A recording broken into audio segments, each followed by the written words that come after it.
አምቦ ሰበረልሽ ብራምቦ ሰበረልሽ ጀግናው አብርሽ ብራምቦ ሰበረልሽ ብራምቦ ሰበረልሽ ጀግናው ጋሽዬ የኔ አባት የኔ ጥሩ ሰው የኔ መልካም አባት ለልጆት ብዙ ነገር ያስባሉ።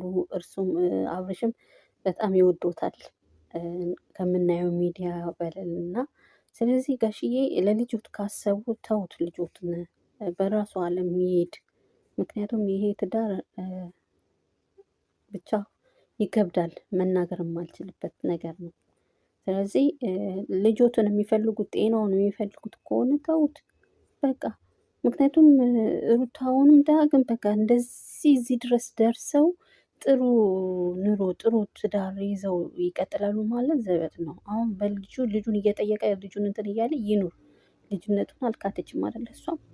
ስለዚህ በቃ ዋናው ልጁን ካሳየችው ልጁን እንትን ካለ ልጁ አባትነቱን እንትን ካለ በቃ ሌላ ላይፉን ደግሞ አሁን የመጣውን ላይፍ ደግሞ አያበላሸው፣ በዛ ይቀጥለው ነው በእኔ እይታ የምለው። ምክንያቱም በግድ የተደረገ ትዳር መጨረሻው ራሱ ሰውን ገፋፍቶ ለህይወቱ ማስጊ በሚሆንበት መንገድ ሊሆን ይችላል፣ አይታወቅም።